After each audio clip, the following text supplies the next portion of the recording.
வணக்கம் பசங்களா. இந்த வீடியோல ஒன் பீஸ் மாங்கா சாப்டர் 1167ஓட ரிவ்யூ தாங்க பார்க்க போறோம். ஸோ வாங்க ரிவ்யூ பண்ணலாம்.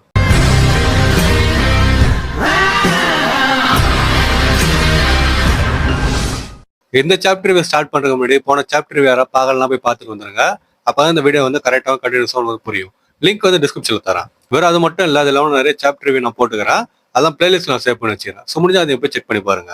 இப்போ நம்ம சாப்டர் 1167 ஸ்டார்ட் பண்ணுவோமா? ஸ்டார்டிங்கே வந்து என்ன சொல்றாங்க அப்படின்னா, இது பிரசன்ட்ல இருந்து 33 வருஷத்துக்கு முன்னாடி நடக்குதா. அண்ட் அதே மாதிரி காட் வேலி நடந்து முடிஞ்சது இல்ல, அதுல இருந்து 5 வருஷம் கழிச்சுன்னு சொல்லிட்டு சொல்றாங்க. அப்ப வந்து எங்கெங்க சீன் போகுதுன்னா, ஒரு ஐலாண்டுக்கு வந்து போகுது, அதுக்கு டிம்பிள் டவுனுக்குன்னு சொல்லிட்டு நிறைய மக்கள் கிட்ட போகுது. அவங்க எல்லாருமே ஒரே விஷயத்தை பத்தி தான் பேசுகிறாங்க. அது என்னதுன்னா, ஒரு மான்ஸ்டரை பத்தி பேசுகிறாங்க. கடலுக்கு போனாலே ஒரு மான்ஸ்டர் வந்து தாக்குது, அது இந்த மாதிரி பண்ணுது அந்த மாதிரி பண்ணுதுன்னு சொல்லிட்டு எல்லாம் ஒண்ணு சொல்லிட்டு இருக்கிறாங்க. ஸோ அந்த மான்ஸ்டர் யாருன்னா நம்ம ஹேரல்டு தான். ஸோ ஹேரல்டு என்ன பண்றான்னு சொல்லிட்டு பாத்தீங்கன்னா, யார் யாரெல்லாம் பைரட் ஷிப் எடுத்துன்னு கடலுக்கு வராங்களோ அவங்க எல்லாரையும் அழிச்சுன்னு இருக்கிறான். எதுக்காக இப்படி பண்றான்னா, அவன் தான் வந்து வேர்ல்கம் கூட ஒரு டீல் போட்டிருப்பான். போன சாப்டர் எண்டிங்ல வந்து பார்த்தா அவங்களுக்கு தெரிஞ்சிருக்கும், நான் என்ன வேணா பண்றேன்னு சொல்லிட்டு அவன் கேட்டிருப்பான். அவங்க வந்து பாத்தீங்கன்னா இந்த வேலையை தான் பண்ண சொல்லியிருப்பாங்க. ஸோ அவன் வந்து என்ன பண்றான்னா, பைரட் ஷிப் எடுத்துன்னு யார் யார் வரானோ அவங்க எல்லாரும் அழிச்சுருக்கிறான். அண்ட் அந்த டைம்லாம் மக்கள் நிறைய பேர் வந்து ஜெயின்ஸை பார்த்ததே கிடையாது. அண்ட் ஹேரல்டு ஜெயின்ஸ்லேயே வந்து ஒரு பெரிய ஜெயின்ட்னு சொல்லிட்டு சொல்லலாம், ஏன்னா அவ்வளவு பெருசா இருப்பான். அதனால இவனை வந்து எல்லாம் மான்ஸ்டர்னு சொல்லிட்டு பயப்பட வந்து ஆரம்பிச்சிட்டாங்கன்னு சொல்லிட்டு அவங்க வந்து சொல்றாங்க. அண்ட் ஹேரல்டு வந்து இப்படி பண்றதுக்கான காரணம் என்னன்னா, முன்னாடி 1000 வருஷமா அவனோட ஜெயின்ட் ரேஸ் வந்து 1000 அட்டுழியம் பண்ணுச்சுல்ல, அதுல இருந்து பரிகாரம் மாதிரி அவன் பண்ணிருக்கிறான்னு சொல்லிட்டு சொல்றாங்க. அதுக்கடுத்து மத்த பைரட்ஸ் இருக்கிறாங்கல்ல, ராக்ஸ் பைரட்லயும் பிரிஞ்சு வந்தவங்க, கைடோவா இருக்கட்டும், ஒயிட் பீட், அடுத்து பிக் மவுண்ட் சொல்லிட்டு அவங்க எல்லாருமே கொஞ்சம் கொஞ்சமா ரைஸ் ஆக ஆரம்பிக்கிறாங்க. அடுத்த 10 வருஷத்துக்குள்ள அவங்களோட பீக்கை வந்து அடைவாங்கன்ற மாதிரி சொல்லிட்டு சொல்றாங்க. அண்ட் இந்த மாதிரி என்னதான் அவங்க முயற்சி பண்ணியிருந்தாலுமே இன்னொருத்தவன் வந்து யாருமே எதிர்பார்க்காத விஷயத்த பண்ணிட்டான், அது கோல்டி ராஜர் தான் சொல்லிட்டு சொல்றாங்க. இது ஆக்சுவலா எப்படி இருந்துச்சுன்னா, கேஜிஎஃப் படத்துல ஒரு டைலாக் வரும், இவங்க எல்லாருக்கும் முன்னாடி அங்க ஒருத்தவன் தன்னோட கால் தடத்தை பதிச்சுட்டான்னு சொல்லிட்டு சொல்லுவாங்க. அதுதான் வந்து பாத்தீங்கன்னா இங்கே சொல்றாங்க.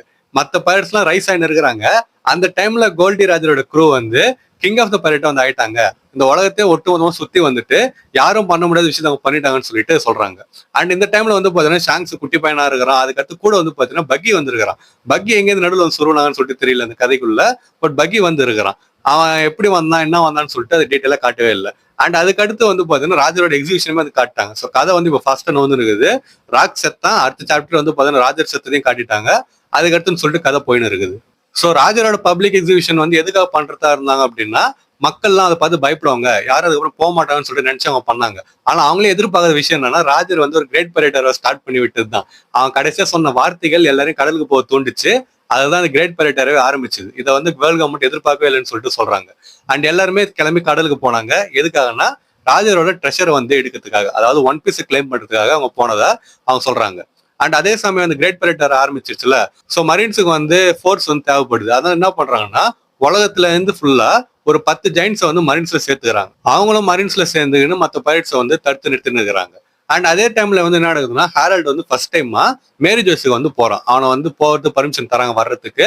அவனை வந்து அங்க போறான். அங்க போயிட்டு ஃபைல்டர்ஸ் வந்து அவன் மீட் பண்றான்.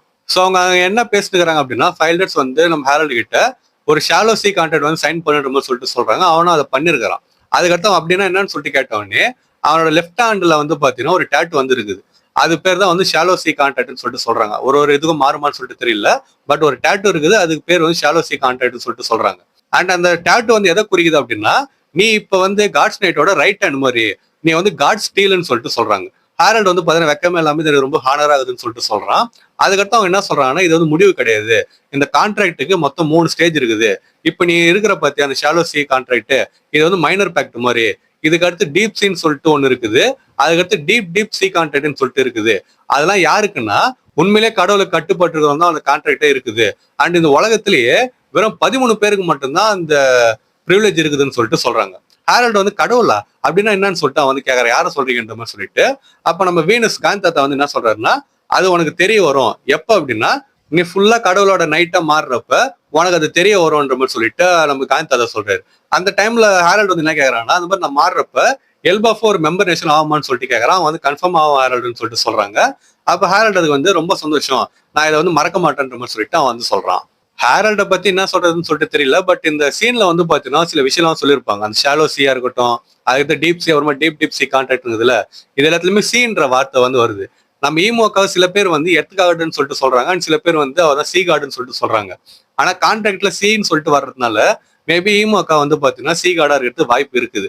ஏன்னா இது வரைக்கும் வாட்டர் டெல் ஃப்ரூட் இன்ட்ரடியூஸ் பண்ணல. வாட்டர் டெல் ஃப்ரூட் இருக்குமான்னு சொல்லிட்டு தெரியல. அப்படி இருந்துச்சுன்னா அது இருக்கிறது ஓவர் பவரா இருக்கும். அது எப்படி தோக்கடிப்பான்னு சொல்லிட்டு தெரியல. ஸோ இங்க சீன்ற வர்றதுனால மேபி ஈமோக்கா சி கார்டா இருக்க வாய்ப்பு இருக்குது. அண்ட் அதே மாதிரி அந்த ஃபுல் இதையும் டீப் சி கான்டாக்ட் இருக்குதுல்ல, அதை பண்ணவங்களுமே வந்து பாத்தீங்கன்னா 13 பேர் தான் இருக்கிறதா சொல்றாங்க ஒட்டுமொத்த உலகத்துலயுமே. அது மொத்தமா யாருன்னு சொல்லிட்டு எனக்கு கரெக்டா தெரியல. இந்த ஃபைல்டர்ஸ் வந்து இருப்பாங்க 5 பேரா, அதுக்கடுத்து ஷாம்ராக்கு, அதுக்கடுத்து ஷாம்ராக் அவரும் சொல்லியிருப்பாங்க, அதுக்கடுத்து கார்லிங், அப்புறமா அந்த சம்மர்ஸ் எப்படின்னு சொல்லிட்டு காட்ஸ் நைட்ல சில பேர் நினைக்கிறேன். காட்ஸ் நைட் அப்புறமா ஃபைல்டர்ஸ் இவங்க எல்லாரும் சேர்த்து தான் அந்த 13 இண்டிவிஜுவல் சொல்றாங்கன்னு சொல்லிட்டு நினைக்கிறேன் நான். பட் நம்ம வெயிட் பண்ணி பார்த்தா தான் அந்த ஒருத்தனோட பேர் வந்து நமக்கு தெரிய வரும். சோ இதுக்கு அடுத்து சீன் எங்க போகுதுன்னா, பன்னாட பரதேசி புறம்போக்கு நம்ம வாழைப்பழம் கார்லிங் கிட்ட வந்து போகுது. அவன் உட்காந்து இருக்கிறான். எங்க இருக்கிறான்னு சொல்லிட்டு பாத்தீங்கன்னா ஷாங்காரான்னு சொல்லிட்டு சொல்றாங்க. அது வந்து நைட்ஸோட டெம்பிள்னு சொல்லிட்டு சொல்றாங்க. காட்ஸ் நைட்ல அங்கதான் இருப்பாங்களாம். அங்க இவன் வந்து இருக்கிறான். அண்ட் இந்த டைம்லயே நம்ம கார்லிங் வந்து காட்ஸ் நைட்டோட கேப்டனா இருக்கிறான். கூட வந்து சம்மர்ஸ் இருக்கிறான். அண்ட் அது கூட வந்து ஷாம்ராக் வேற அங்க இருக்கிறான். அதே வந்து காட்டுறாங்க.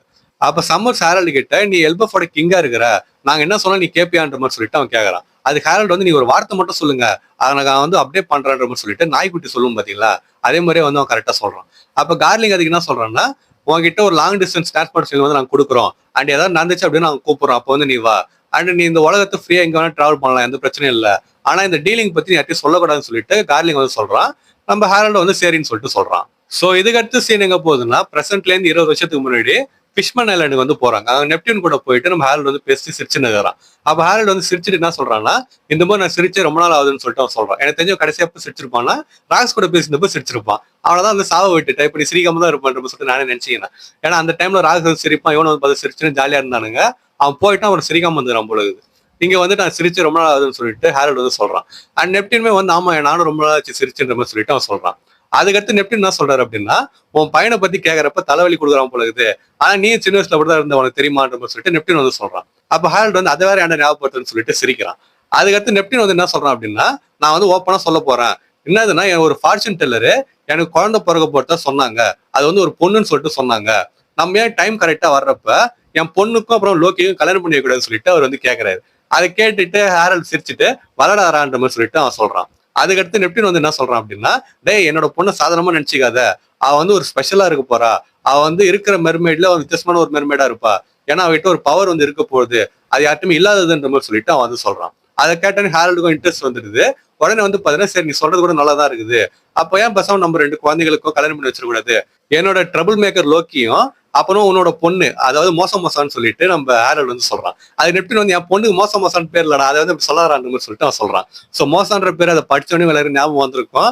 லோக்கி வந்து ஆரம்ப கட்டத்துல எல்பஃப்னு சொல்லிட்டு ஆரம்பிச்ச காலகட்டத்துல அவன் வந்து ஒருத்தகிட்ட பேசியிருந்தான் மோசான்னு சொல்லிட்டு.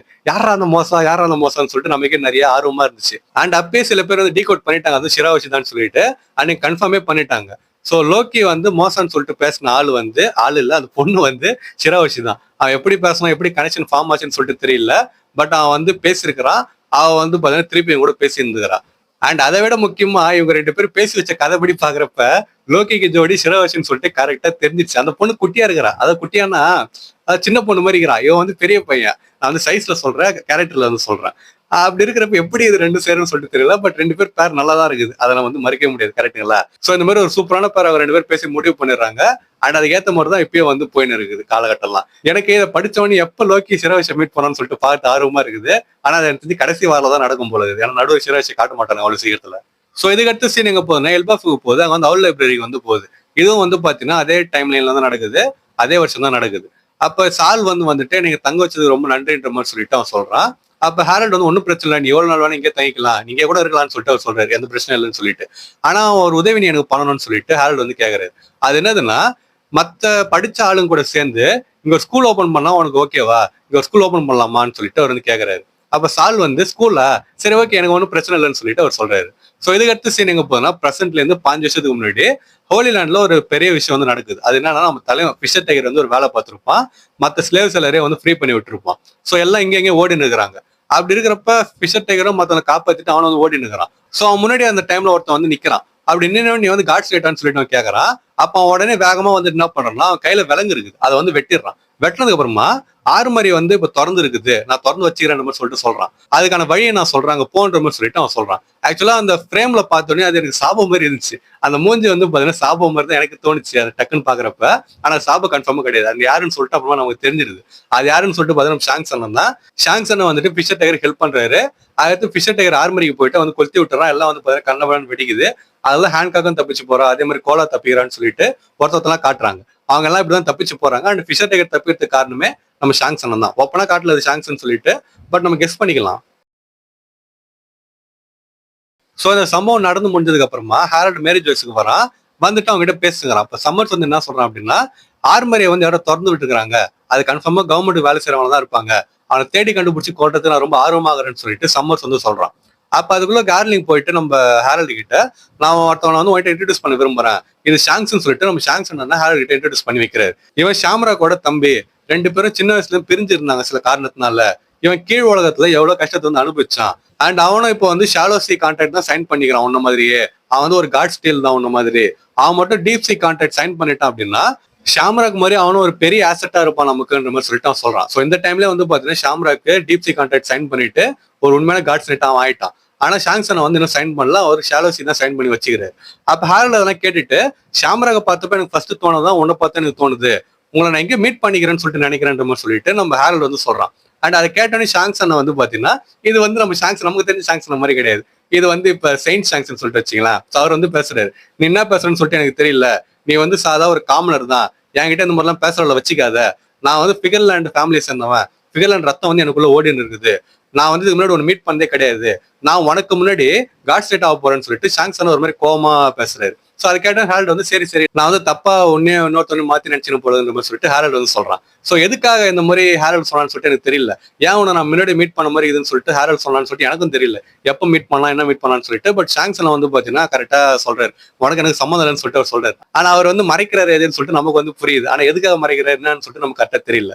ஸோ இதுக்கடுத்து சீன் நம்ம ஷாங்ஸ் கிட்டே ஷாம்ரா கிட்டையும் போது ஷாங்ஸ் வந்து பாத்தீங்கன்னா ஷாம்ரா கிட்ட, வா ஷாம்ராக்கு எனக்கு வந்து இன்னும் ஹோலி லேண்டை பத்தி நிறைய சொல்லிக் கொடு, நான் வந்து தெரிஞ்சுக்கணும்னு சொல்லிட்டு நினைக்கிறேன்.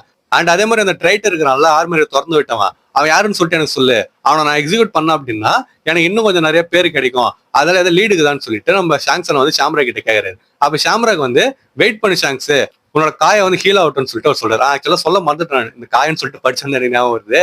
இந்த டைம்ல ஷாங்சன் காட்டுறாங்கல்ல, அவர் லெஃப்ட் கையில வந்து பாத்தீங்கன்னா கட்டு போட்டுக்கிறாரு. ஸோ அவர் எனக்கு தெரிஞ்சு மேரி ஜோய்ஸுக்கு வரதுக்கு முன்னாடி பிளாக்பேர்டு கூட சண்டைக்கு போயிருக்கணும். அதுல பிளாக்பேர்டு கூட அவர் சண்டைக்கு போனாரு இல்லை அவன் இங்க வந்தாலும் சொல்லிட்டு தெரியல, பட் சண்டை போட்டுக்கிறாங்க. அதுல அவன் வந்து அந்த காயத்தை ஏற்படுத்திக்கிறான், அதுதான் ஸ்கார் வந்து ஃபார்ம் ஆயிருக்குது. இப்ப அந்த காயத்துலதான் அவர் வந்து பேண்டேட் போட்டுன்னு இருக்கிறாரு. சோ உன்னோட காயம் ஆறட்டும் சொல்லிட்டு ஷாம்ராக் சொல்றான். அதாவது ஷாங்சன் வந்து என்ன சொல்றாருன்னா, உனக்கு எப்படி நான் சொல்லி புரிய வைத்துன்னு சொல்லிட்டு தெரியல, என்னோட கடந்த 24 வருஷத்தை நான் வேஸ்ட் பண்ணிட்டேன், கீழ் உலகத்துல நான் எல்லாத்தையுமே வெறுத்தேன்னு சொல்லிட்டு ஷாங்சன் வந்து சொல்றாரு. சோ இந்த மாதிரி அவங்க 2 பேரும் பேசும்போது ஹாரல்ட் வந்து கேட்கறான், கேட்டுட்டு இதை யோசிக்கிறான், ஆனா எதுவுமே வாயை திறந்து சொல்லவே இல்லை. ஸோ ஷாங்சன் அந்த மாதிரி நடிக்கிறாரா இல்லை என்ன கதைன்னு சொல்லிட்டு தெரியல, பட் நம்ம வெயிட் பண்ணி பார்ப்போமே. இதெல்லாம் ஃபுல்லாக நடிப்பாக தான் இருக்கும். இந்த மேரி ஜோய்ஸ் ஒரு மாதிரி செலஸ்டியல் டிராகன்ஸ் அதுக்கடுத்து காட்ஸ் நைட்டிங்களை எல்லாம் தெரிஞ்சதுக்காக மேபி இங்கே வந்திருக்கலாம். ஸோ இதுக்கடுத்து சீன் எல்பாஃபுக்கு போகுது. ஸோ எல்பாஃப்ல என்ன நடக்கும் அப்படின்னா, ஈடக்கு உடம்பு சரியில்லாம போயிட்டு இருக்கும், அவன் வந்து ரெஸ்ட் எடுத்துன்னு இருப்பா. அப்போ அங்கே இருக்கிற டாக்டர் வந்து ஹாரல்ட் கிட்ட நான் வந்து சொல்றேன், அவன் வேற ஏதாவது டாக்டர் வந்து கூட்டின்னு வருவான், அவங்க வந்து பார்ப்பாங்கன்னு சொல்லிட்டு அவர் வந்து சொல்றாரு. அப்ப ஈடா அது என்ன சொல்றேன், இல்ல அவன் ஏற்கனவே ரொம்ப பிஸியா இருக்கிறான், அதனால தொந்தரவு பண்ணாதீங்கன்னு சொல்லிட்டு அவர் சொல்றான், நானே ரெக்கவர் ஆகிறேன்னு சொல்லிட்டு அவர் சொல்றான். அப்ப அவர் வந்து என்ன சொல்றாரு, இதை தான் சொல்லின்னு இருக்கிற, ஆனா ஒரு நாள் நீ வீக் ஆயின்னு தான் போயின்னு இருக்கிற. ஹாரல்ட் எப்பெல்லாம் எல்பாஃபுக்கு வரானோ நேரா போயிட்டு எல்டர்ஸ் கிட்ட உன்னை கல்யாணம் பண்ணிக்கிறதுக்கு பர்மிஷன் கொடுங்கன்ற மாதிரி அவன் கேட்கறான், ஆனா அவன் கொடுக்க மாட்டான்னு சொல்லிட்டு அவர் சொல்றாரு. அப்ப ஈடா வந்து அவன் அடங்கவே மாட்டான், எனக்கு டேவன் பாத்துக்கிட்டே எனக்கு கரெக்டா இருக்குது, எனக்கு அதே சந்தோஷமா தான் இருக்குது, அதுவே நான் அவனுக்கு உதவி பண்ற மாதிரி தான் இருக்குதுன்னு சொல்லிட்டு ஈடா வந்து சொல்றான். அப்ப அவ வந்து என்ன சொல்றான்னா, கூட அந்த பொண்ணு இருக்கிறாள்ல மாட்டோ, அவகிட்ட போயிட்டு டேவன் ஓப்பன் பண்ணு சொல்லிட்டு சொல்றான். எனக்கு ஒரு சின்ன குழப்பம், அது உங்களால முடிஞ்சா கவுண்ட் பண்ணிட்டு போங்க, மாட்டோ வந்து நம்ம ஈடாவோட பொண்ணா இல்லைன்னா வந்து யாருன்னு சொல்லிட்டு எனக்கு தெரியல, அந்த ஒரு குழப்பம் எனக்கு இருக்குது, உங்களுக்கு தெரிஞ்சா கவுண்ட் பண்ணிட்டு போங்க. ஸோ டேவனை போய் தொடர்ன்னு சொல்லிட்டு நம்ம ஈடா மாட்டோ கிட்ட சொல்றா. அவ வந்து உங்களை விட்டுட்டு எப்படி போறதுன்னு சொல்லிட்டு அவ வந்து கேட்கறா. ஸோ அந்த டைம்ல ஒருத்த வந்து கத்துறான் வெளியே இருந்துக்குன்னு, அது யாருன்னா நம்ம லோக்கி தான். அவன் கத்துன மாட்டோ வெளியே வரா, வந்துட்டு என்னடா வேணும் உனக்குன்னு சொல்லிட்டு கேட்கறா. அப்ப லோக்கி ஒரு காட்டெருமையை வந்து சாவடிச்சு கொண்டு வந்துக்கிறான் பொழுது, எதுக்குன்னா நம்ம ஈடக்காக. சோ அவன் கொண்டு வந்துட்டு பாசமா தான் கொண்டு வந்துடுறான், அவன் வந்து சாப்பிட்டு உடம்பு சரியாகட்டும்னு சொல்லிட்டு.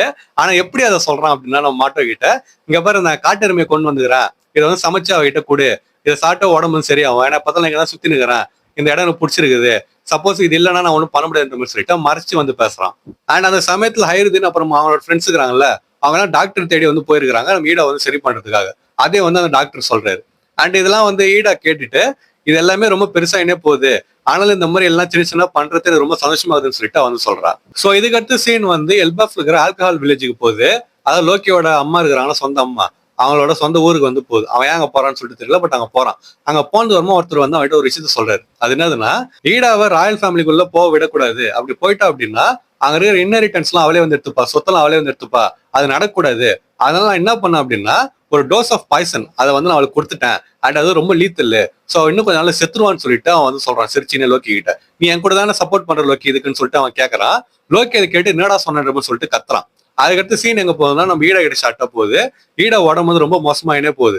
அப்ப நம்ம அந்த டாக்டர் வந்து என்ன சொல்றாரு, சீக்கிரமா ஹேரல்ட் வந்து கூப்பிடுன்ற மாதிரி சொல்லிட்டு சொல்றாரு. அப்ப அதுக்கு ஈடா வந்து என்ன சொல்றா அப்படின்னா, நானும் அவனும் ரத்த சொந்தமா இல்லாம இருக்கலாம், ஆனா ஹைரது நான் வந்து எப்படி பார்த்தனோ அதே மாதிரிதான் லோக்கியை பாக்குறேன். அவனே எனக்கு வந்து குட்டி அழகான பையன் தான் சொல்லிட்டு நம்ம ஈடா வந்து சொல்றா. அண்ட் லோக்கி அதுக்குள்ளே அங்க என்ன பண்ணிருப்பான் இந்த ஆள்கிட்டன்னு சொல்லிட்டு பாத்தீங்கன்னா, ஒருத்தர் சொன்னான்ல, அவனை வந்து பாத்தீங்கன்னா அவரோட சொந்தக்காரன் தானா. சோ சொந்தக்காரனை வந்து போட்டு பொழந்து கட்டிருப்பான் லோக்கி. பொழந்து கட்டிட்டு என்னடா சொன்ன நீ, ஈடா வந்து சாவ போறலான்ற மாதிரி சொல்லிட்டு வந்து கேட்கறான். அதுக்கு அடுத்து அவன் என்ன சொல்றான் அப்படின்னா, என்னோட சொந்த அம்மா என்ன வந்து வெறுத்தா, அவ வந்து என்ன தூக்கி ரோமாக்ஸ் டெட்ல வந்து போட்டா, அதனால எனக்கு இந்த இன்ஹெரிட்டன்ஸ் பத்தி எதை பத்தி எனக்கு கவலையே கிடையாது, உன்னோட ஒட்டுமொத்த ஃபேமிலியே வந்து குப்பைதான்ற மாதிரி சொல்லிட்டு சொல்றான். இப்ப நான் கேட்கறது வந்து பதில் சொல்லு, ஈடா சாவ மாட்டாதானு சொல்லிட்டு அவன் திருப்பியும் கேட்கறான். அதுக்கு அடுத்து அவன் மட்டும்தான் எனக்கு தெரிஞ்ச ஒரே ஒரு அம்மான்னு சொல்லிட்டு நம்ம லோக்கி வந்து சொல்றான். இது வரைக்கும் அடக்கி வச்சிருந்தான் அவனோட பாசத்தை. இந்த மாதிரி அவன் செத்துருவான்னு சொல்லிட்டு அவன் சொன்ன உடனே அவங்க சாவ மாட்டாங்க தானே, அவன் தான் எனக்கு உண்மையான அம்மான்ற மாதிரி சொல்லிட்டு அவன் வந்து சொல்றான். அதோட வந்து பாத்தீங்கன்னா சாப்டர் முடிச்சிடறாங்க. சோ இதுக்கு அடுத்து என்ன நினைச்சு, ஈடா வந்து உயிரோட இருக்கிறாளா இறந்துட்டாளான்னு சொல்லிட்டு நம்ம அதெல்லாம் வந்து வெயிட் பண்ணி அடுத்த சாப்டர் எல்லாம் பார்த்து தெரிஞ்சுக்கணும். அண்ட் அடுத்த சாப்டர் அடுத்த வாரம் வந்துடும். அடுத்த வாரம் எந்த பிரேக்கும் வந்து எடுக்கல. சோ இந்த சாப்டர் படிச்சபோது வந்து எப்படி ஃபீல் ஆச்சுன்னு சொல்லிட்டு கமெண்ட் பண்ணிட்டு போங்க. இதுல நிறைய சஸ்பென்ஸான விஷயம் வந்து ஓட கொடுத்துருந்தாரு. எப்பயும் போல மிஸ்ட்ரி தான், அதில் நமக்கு வெயிட் பண்ணி தான் பார்க்கணும். பட் இதுல எது வந்து உங்களுக்கு பிடிச்சதுன்னு சொல்லிட்டு கமெண்ட் பண்ணிட்டு போங்க. அப்புறம் அவங்க ஃப்ரெண்ட்ஸ் யாரோ ஒன் பீஸ் மாங்க படிப்பாங்க, அவங்க வந்து வீடியோ ஷேர் பண்ணிட்டு இந்த சாப்டர் படித்து அவங்களுக்கு வந்து எப்படி இருந்துச்சு, இதுல எந்த விஷயம் அவங்களுக்கு பிடிச்சதுன்னு சொல்லிட்டு அவங்ககிட்ட கேட்டுட்டு நம்ம வீடியோல வந்து கமெண்ட் பண்ண சொல்லுங்க. ஸோ நான் இன்னொரு மாசம் வீடியோல வந்து மீட் பண்ற வரைக்கும் டாடா.